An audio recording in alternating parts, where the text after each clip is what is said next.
Por que vocês buscam o vivente entre os mortos? Ele não está aqui, mas ressuscitou. Deus seja louvado por essa palavra. Queridos, que texto especial. Por que não dizer que semana abençoada nós tivemos? Eu gosto de dizer que tem 2 momentos ao longo do ano que eu gosto muito. Naturalmente é o período da Páscoa, a semana da Páscoa. Eu acho uma semana muito especial. Momento onde nós reservamos para celebrar, ou por que não dizer, não apenas celebramos, mas rememoramos esse evento tão significativo da história humana. O momento da morte e ressurreição de Jesus. Eu estive essa semana também no colégio. Irmã Florita me deu um desafio. Que desafio, meus irmãos? Porque assim, eu tenho costume de pregar aqui para a nossa faixa etária, né?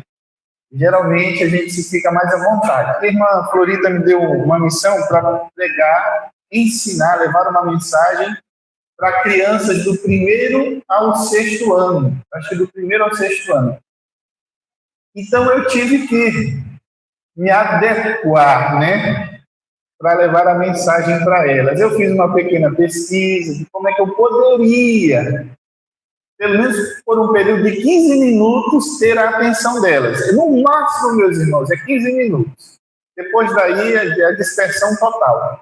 E aí eu fui buscar umas imagens de forma muito lúdica, ilustrativa, usando as mãos, os dedos, gesticulando, mostrando lá o cenário que já estava posto, uma mesa, para que eles pudessem, ao menos, assimilar um pouco essa mensagem. Eu disse a eles que eu gosto muito desses 2 momentos do ano.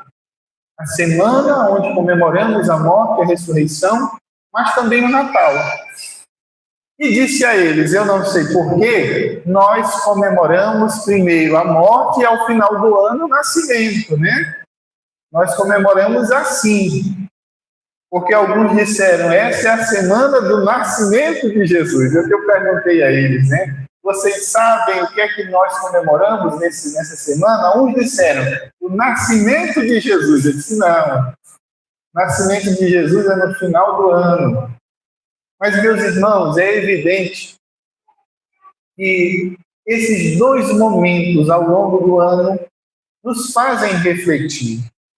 O versículo que lemos fala de uma verdade, fala da verdade de que talvez essa seja a forma como o mundo, as pessoas em geral, buscam a Jesus.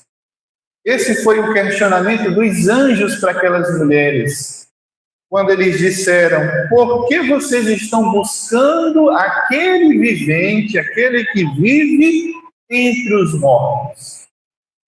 Queridos, eu acredito que a mensagem do Evangelho não faz sentido quando nos apegamos a um Cristo morto.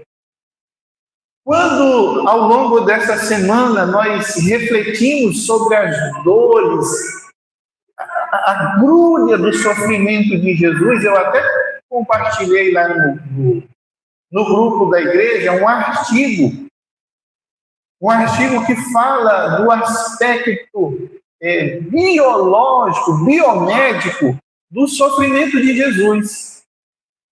Foi feito por um médico na década de 80, como aconteceu esse processo do sofrimento de Jesus. E ali está posto os cravos nas mãos. Como é que foi? Que na verdade não foram nas mãos, nas palmas das mãos, né? Mas entre a palma e o antebraço.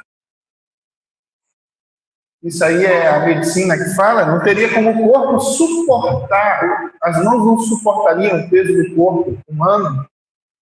Mas é interessante, meus irmãos, que ao longo dessa semana, muitas coisas são levadas em conta. E muitas vezes olhamos para o aspecto do Cristo crucificado. ferido, aquele Cristo moído naquela cruz, feridas abertas, sanguinolentas, né? Feridas. Mas, meus irmãos, a semana da Páscoa não é a celebração da morte apenas. Não, ou seja, não é a celebração da morte pela morte. Não queremos apenas lembrar que Jesus morreu, queremos lembrar, sobretudo, que ele morreu, mas ele ressuscitou. E esse é um evento que não aconteceu ao longo da história humana. Homem algum, meus irmãos, morreu e ressuscitou como Jesus ressuscitou. E essa, meus irmãos, é uma doutrina e uma verdade bíblica fundamental para nós. Porque se Jesus não morreu, ou seja, se Jesus não ressuscitou, o que estamos fazendo aqui, meus irmãos, nas próprias palavras do apóstolo Paulo, é vão. É sem significado, é sem sentido. Mas eu preciso dizer nessa noite que jamais você alcançará o verdadeiro Cristo olhando ou buscando o Cristo morto. Quantas e quantas pessoas, meus irmãos, estão buscando aquele que na verdade está vivo, mas busca entre os mortos? Para muitas pessoas, meus irmãos, ainda que elas se digam cristãs, o Cristo delas é um Cristo morto. É um Jesus morto. Porque esse Jesus ao qual elas próprias dizem que creem, para elas não significa nada. Muitas vezes não repercute na vida delas em absolutamente nada.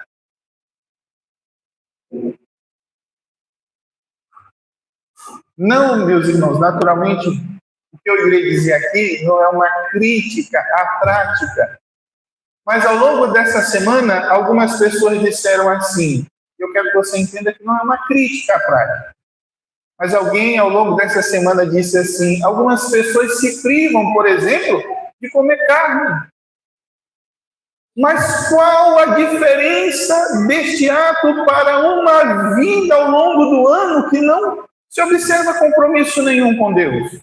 O que significa isso? Absolutamente nada. Queridos, o Cristo dessa noite que eu anuncio é o Cristo vivo. É o Cristo ressurreto. E, meus irmãos, quando eu falo dele aqui nessa noite, eu falo com plena convicção de que eu não estou falando de alguém que está distante, mas eu estou falando de alguém que está próximo a nós, de nós. Eu estou falando do Cristo que, inclusive, está aqui nessa noite conosco. Ele está aqui, meus irmãos. Ele está nos nossos corações. Ele está na nossa mente. Ele está na nossa boca. E Ele fala por nós. Ele está nas nossas mãos. Ele está nos nossos pés quando caminhamos para falar do seu amor. Ele está aqui porque Ele está vivo. Estamos falando nessa noite de um Cristo, meus irmãos, que não ficou retido pela morte. Mas Ele está vivo, ressurreto. A Páscoa, meus irmãos, e eu quero nessa noite então falar sobre 5 verdades da Páscoa. A primeira verdade, meus irmãos, é que a Páscoa é a vitória sobre a morte. A Páscoa é a vitória sobre a morte. Eu quero, antes de entrarmos aqui nas nossas verdades sobre a Páscoa cristã, eu queria que você entendesse isso. A Páscoa, ou a própria palavra Páscoa, ela não é uma festa do cristianismo. Você precisa entender isso. A Páscoa ela foi instituída por Deus quando o povo de Israel ainda estava, ou seja, antes de sair do Egito, na noite que deveriam sair, Deus disse ao povo de Israel que eles deveriam sacrificar um cordeiro de 1 ano sem mancha, sem mácula. Esse animal deveria ser comido pela família. Aqueles que não tivessem condições deveriam ser agregados àquela família, porque naquela noite, na noite da saída do povo, aquele seria o marco da passagem do povo que estava no Egito para então a sua liberdade. Porque é isso que significa a palavra Páscoa. Primeiramente, no hebraico, Pessa. Páscoa, a Páscoa hebraica significa a passagem, a saída. E hoje, meus irmãos, então, é isso que significa para nós. Em Cristo nós temos o verdadeiro Cordeiro Pascal, que é sacrificado por nós, para que nós possamos sair. Mas sair de onde, pastor? Eu não estou preso. Para que possamos sair da prisão dos nossos próprios pecados. A Páscoa que nós celebramos hoje, meus irmãos, não é a Páscoa que os judeus celebram, mas é a Páscoa de Cristo. É a libertação dos nossos pecados para a vida em Cristo.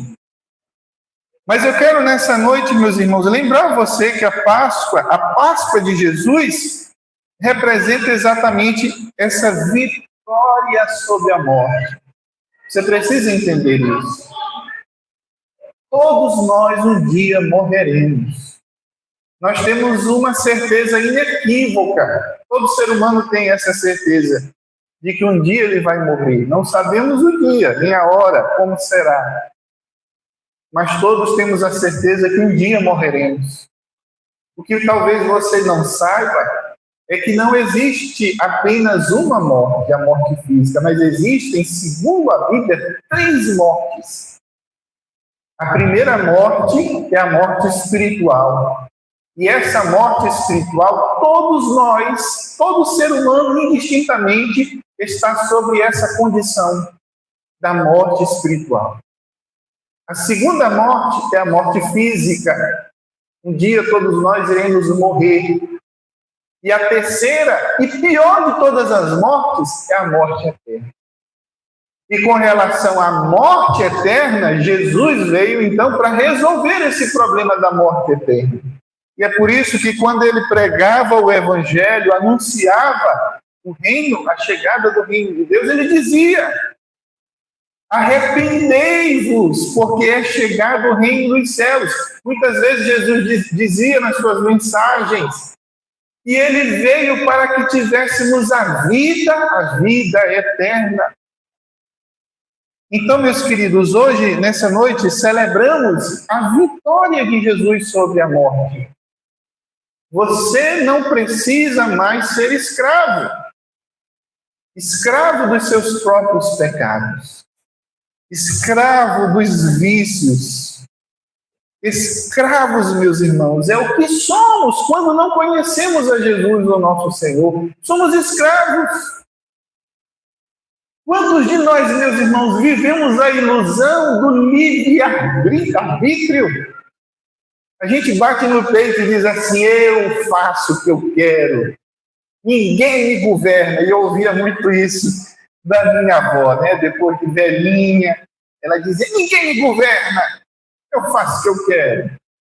Como era difícil, cuidado com ela, ninguém me governa. Mas é esse sentimento que todos nós temos no nosso coração, na nossa mente. Ninguém me governa, eu sou o dono da minha vida. Eu sou o astro-rei da minha existência. Não, você está enganado. Você não é livre. Não existe um homem sequer que seja livre. Isso é lei do engano. Nós somos escravos dos nossos pecados. O que você diz que você faz com base na sua liberdade, você faz com base na sua escravidão. Porque você é escravo do pecado. Porque você não consegue deixar por conta do pecado.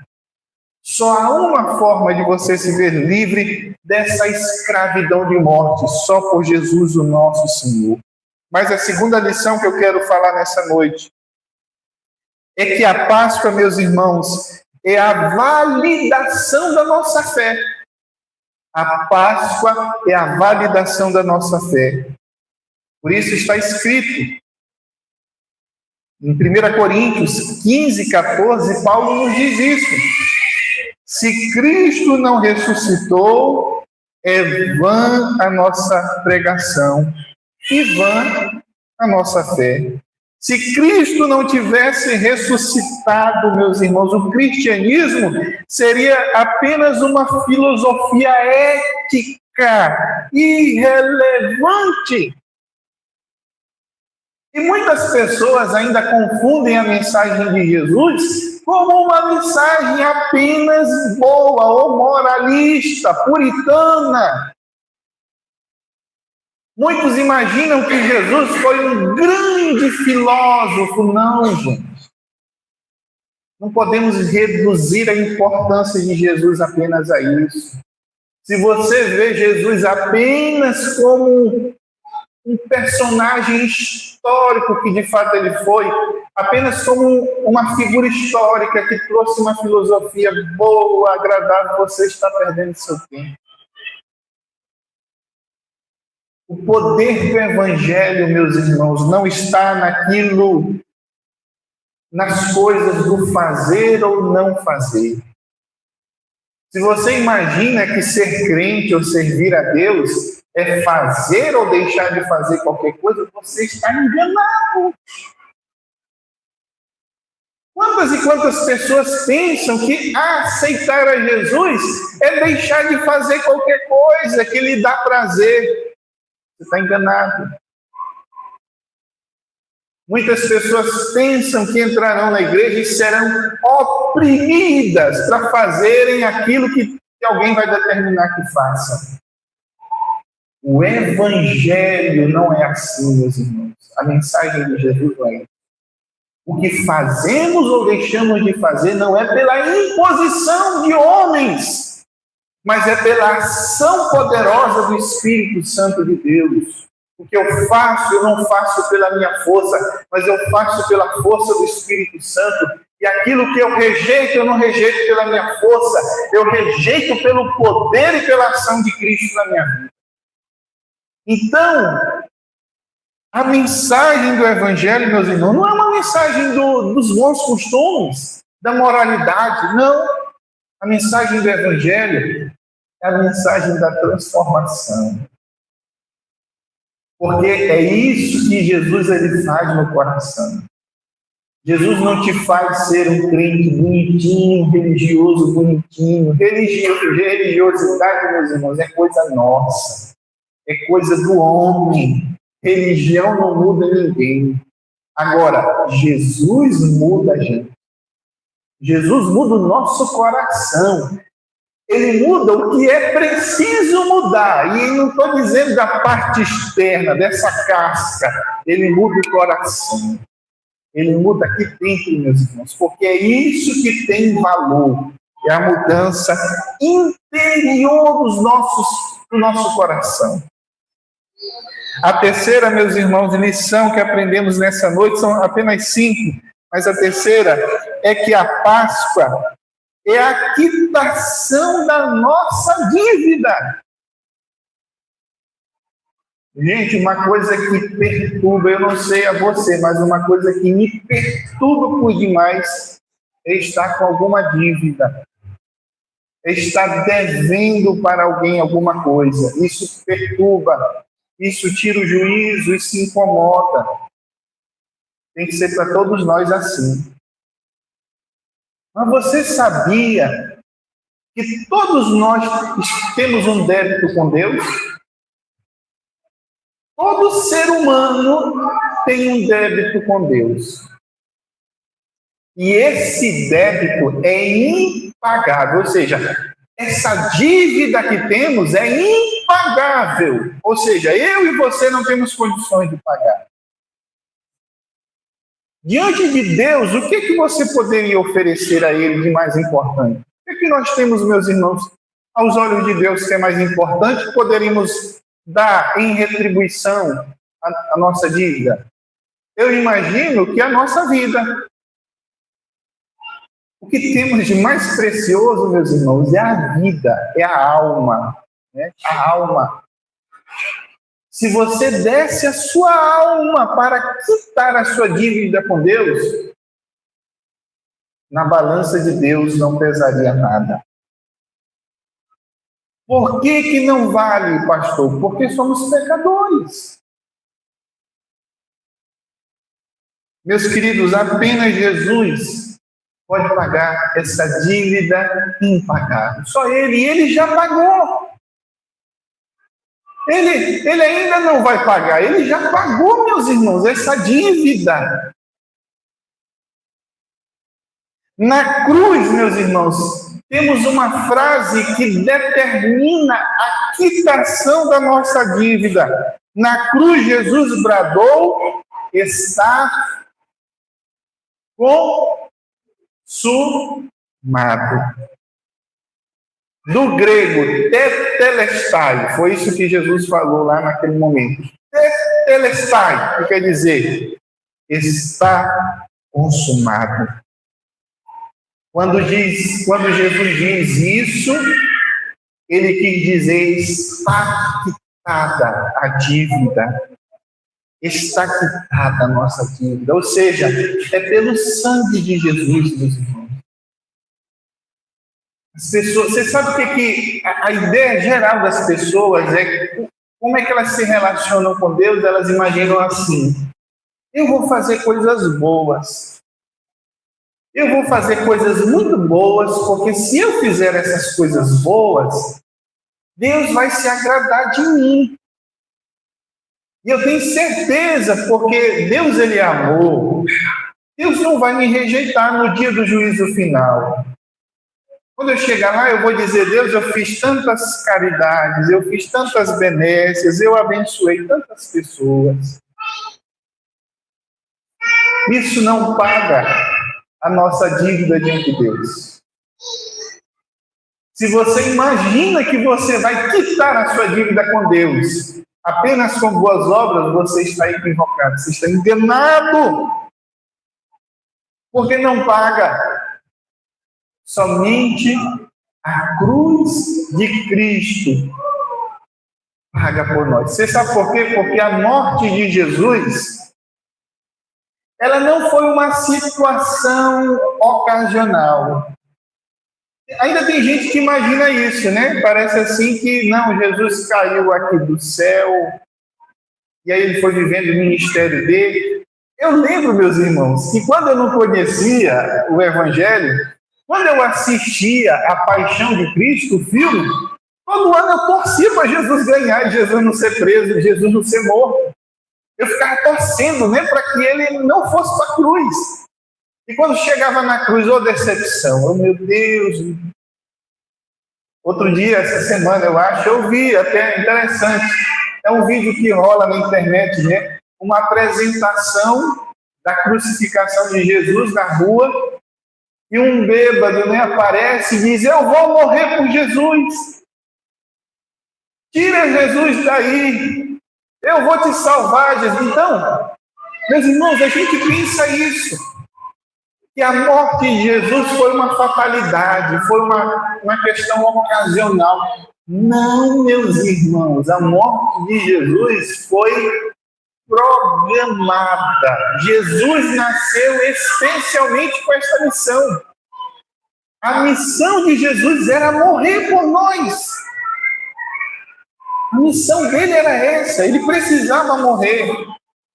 E o Antigo Testamento, meus irmãos, está soberbado de mensagens proféticas dizendo que o Messias morreria, uma morte substitutiva, uma morte em substituição.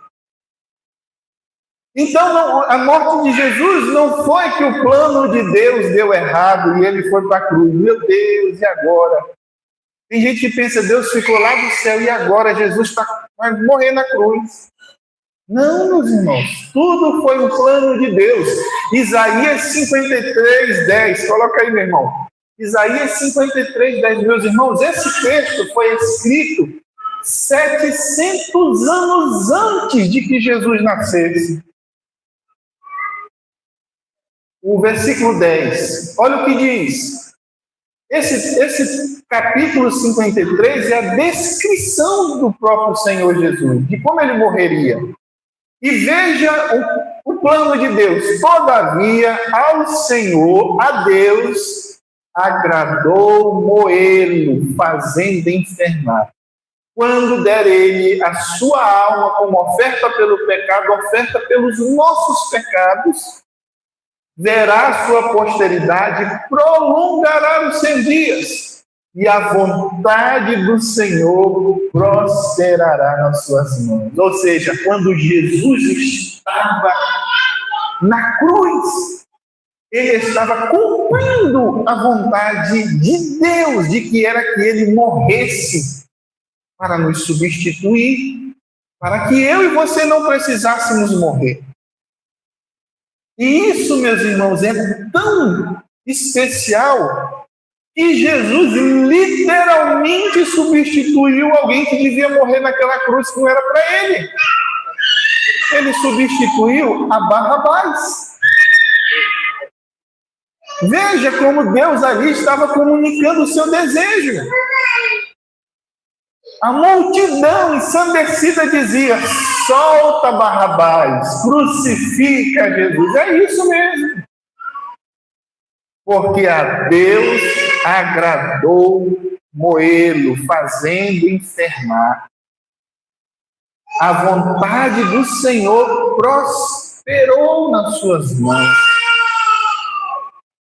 Queridos, a quarta lição e penúltima lição que eu quero compartilhar sobre a Páscoa é que a Páscoa é o início de uma nova criação.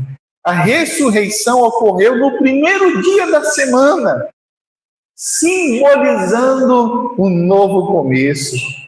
E as Escrituras dizem, meus irmãos, que Cristo é as primícias. Você já parou para pensar nisso? Qual a diferença da ressurreição de Jesus para outras ressurreições da Bíblia? O próprio Jesus ressuscitou pessoas ao longo do seu ministério. Lázaro não foi ressuscitado por Jesus?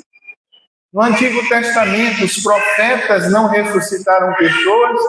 E por que a Bíblia diz que Jesus é a primícia nesse sentido de ressurreição? Porque todos esses que ressuscitaram tornaram a morrer. Lázaro ressuscita para morrer a segunda vez. Ele morreu depois da sua ressurreição. Mas Jesus ressuscita com uma nova configuração. Jesus não morrerá. Nunca mais. O seu corpo ressurreto é um corpo diferenciado.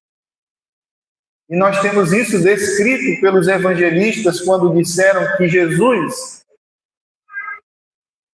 sobrepujava as portas fechadas, janelas fechadas, conseguia adentrar qualquer lugar.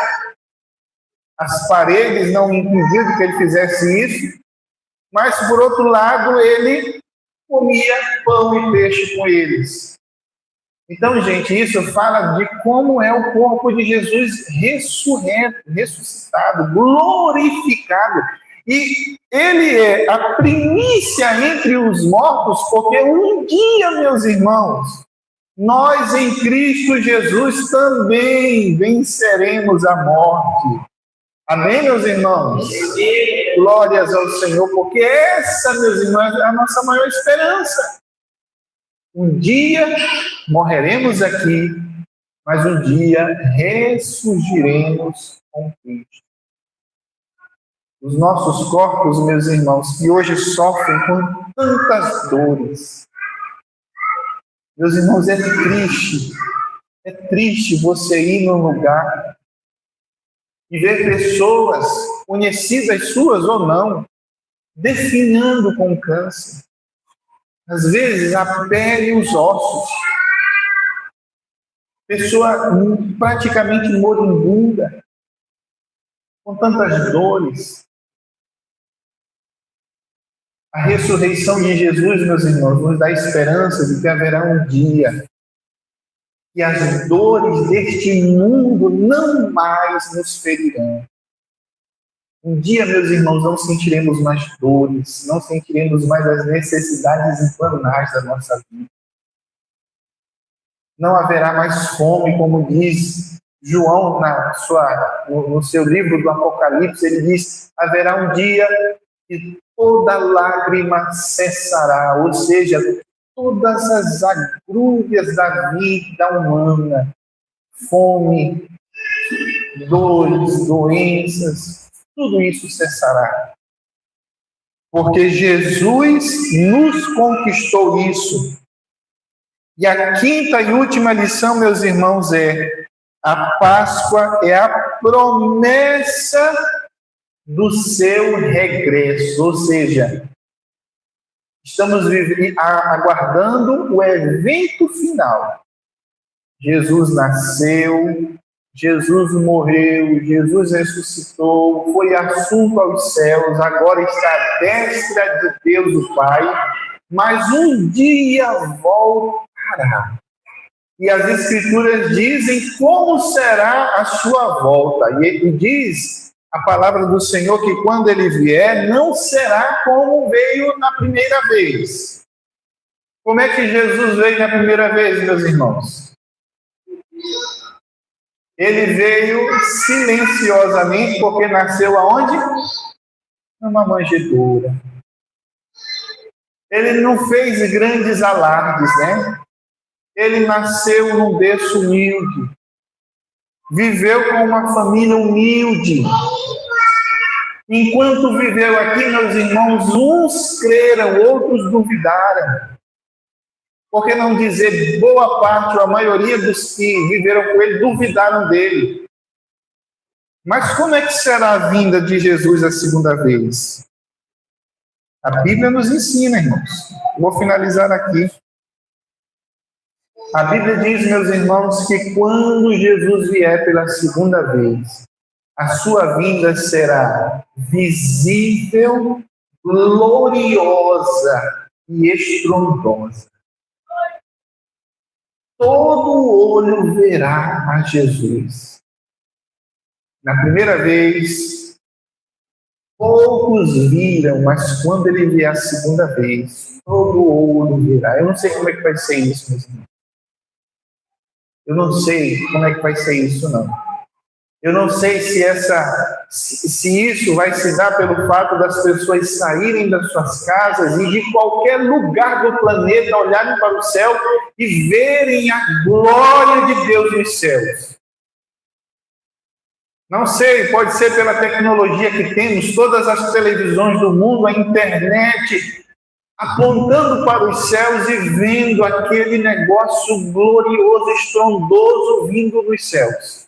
É o Rei dos Reis vindo. Uma coisa eu sei, meus irmãos, por fim, é que quando Jesus vier pela sua definitiva vez, última vez, quando ele vier, meus irmãos, uma coisa vai acontecer. A palavra do Senhor nos diz que todo joelho se dobrará e toda língua confessará que Jesus Cristo é o Senhor. Aqueles que creram, bem como aqueles que não creram, todo joelho se dobrará. Alguns para alegria e gozo eterno, e outros para lamento e tristeza eterna.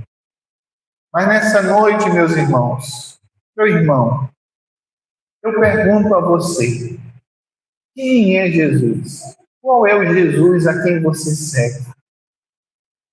É o Jesus morto? É um personagem histórico? É um personagem da religião? Ou é o Deus vivo, eterno, que caminha com você todos os dias? Quem é o Jesus a quem você serve? É o Jesus ressurreto. Essa é a pergunta que deve mexer no teu coração. A pergunta que foi dita àquelas mulheres. Como lemos no versículo A quem vocês procuram? Por que vocês buscam o vivente entre os mortos? Que Deus em Cristo aplique essa mensagem ao teu coração, ao meu coração. Eu quero convidar você a ficar de pé nessa noite. Eu quero te convidar a fazer uma oração silenciosa. Curve a sua cabeça nesse momento e da sua forma, fale com Deus. Nesse domingo, meus irmãos, nós relembramos esse momento muito especial da morte e ressurreição de Jesus. Essa é uma oportunidade para você falar com Deus, orar, do jeito que você sabe. Mas pode ser que essa oração te leve a uma confissão, te leve à própria salvação. E nessa noite, o Espírito de Deus te faça entender aquilo que palavras não irão fazer você entender. O Espírito Santo de Deus ilumine o teu entendimento para que você consiga perceber o reino de Deus. Nós vimos como isso se deu quando Jesus falou com Nicodemos e disse a ele: Nicodemos, se tu não nascer de novo, tu não podes ver o reino dos céus. Que o Espírito de Deus te faça nascer de novo para que você veja o reino dos céus e você possa adentrar ao reino dos céus. Pai bendito, eu quero te agradecer por essa noite, Senhor. Eu te agradeço por essa semana, Senhor. Talvez essa semana, para muitos de nós, foi mais uma semana deste ano. Talvez, Senhor, foi uma semana irrefletida. Não tivemos tempo para refletir sobre o que comemorávamos. Quem sabe, Senhor, essa semana passou tão rápida para alguém que não percebeu que era uma semana especial. Mas hoje, Senhor, aqui, neste domingo, nesse momento, Senhor, estamos sendo instruídos pela Tua palavra. E que nesse momento, Senhor, o Senhor nos faça parar as nossas vidas, parar o nosso coração tempestuoso, a nossa mente tempestuosa por aflições da vida, possamos parar e perceber que o Senhor não está tão longe de nós. E, na verdade, o Senhor está muito perto de nós. E de que o Senhor deseja estender as mãos para nos salvar. Senhor, que essa seja uma noite de salvação. E nessa noite, Senhor, talvez alguém que chegou aqui, Senhor, precisando de salvação, seja salvo pelo poder do Cristo ressuscitado. Abençoa, Senhor, famílias aqui representadas. Quem sabe, Senhor, famílias destroçadas, ó Pai. Famílias destruídas, arrasadas pelo mal do diabo e deste mundo, Senhor. Mas que essa noite, Senhor, seja uma noite de restauração. Restaura, Senhor. Quem sabe alguém que chegou, Senhor, com a mente cansada, sobrecarregada, pesada, Senhor. Talvez chegou com as emoções destroçadas. Mas que essa seja uma noite de cura, Senhor. A cura da mente, a cura da alma, da restauração completa do ser. Sobretudo, Senhor, a libertação da alma, Senhor, desta pessoa. Que esta noite, Senhor, seja uma noite de vida e não de morte. Aqueles, ó Pai, que têm andado em uma vida de morte espiritual, tornem a viver para a glória e para louvor do Teu santo e eterno nome, Senhor. Senhor, queremos estar preparados para quando o Senhor vier a segunda vez. Queremos, ó Pai, ser aqueles que irão se alegrar com o Teu retorno, não lamentar. Queremos estar preparados para o dia, Senhor, em que esse grande céu será rompido pela glória do Filho de Deus. Queremos estar preparados, Senhor, para esse grande dia, quando o Senhor retornará para buscar o teu povo, para buscar a tua igreja. Ora, Senhor, Maranata, ora, vem, Senhor Jesus. Essa é a nossa palavra, Senhor. Maranata, ora, vem, Senhor Jesus. Que o Senhor venha, ó Pai, porque desejamos receber o consolo eterno do teu Santo Espírito. O nosso coração, Senhor, geme e treme diante de Ti, Senhor, desejando a vinda do Senhor, a esperança eterna, desejamos receber diante de Ti. Ó Senhor, grande e glorioso é o Teu nome. Assim, ó Pai, nós te agradecemos por esse domingo, te agradecemos por essa semana, te agradecemos, sobretudo, pela morte e ressurreição do nosso Salvador. Que o Senhor nos abençoe. Assim oramos e agradecemos em nome de Jesus. Amém.